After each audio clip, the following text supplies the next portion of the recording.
Hi, welcome to Andrew McAfee Music. Today we're going to talk about surround tones. So for surround tones, we're going to work on an exercise that I developed based on 2 measures of Hank Mobley's solo on the tune Remember.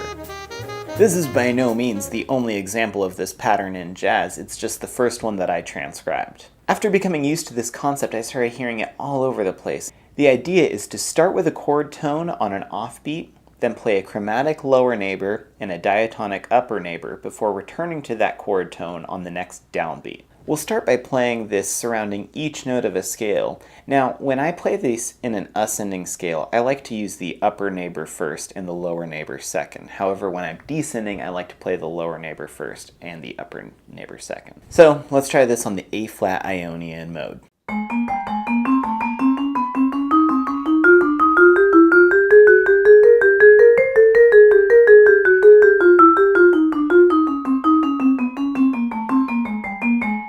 So let's break that down. I started by playing an A flat, 3/8 notes before the downbeat. Then I move up to B flat, which is the next note in the A flat major scale. Then I move down to G, which is a half step below A flat. Then I go back to the original A flat, which happens to land on the downbeat this time. Next I move up to B flat, which is our second scale degree, and then I go to its diatonic upper neighbor, then its chromatic lower neighbor, and then back to B flat. Then up to C, diatonic upper neighbor, chromatic lower neighbor, C again. You get the point. Cool, but it's usually used for chord tones, so let's try this on an A flat major triad.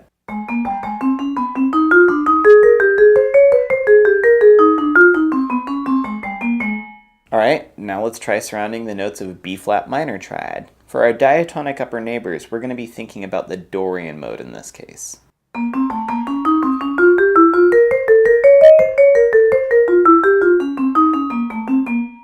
Cool, let's try it with a G diminished triad. Now for this we're going to be thinking about the G whole half diminished scale.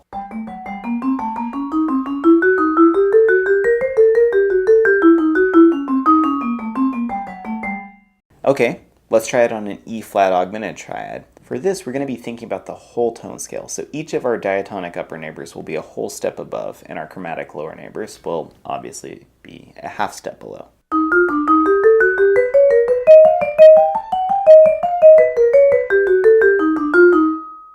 Using these patterns creates some variety in the contour of your lines and also really helps to emphasize certain notes.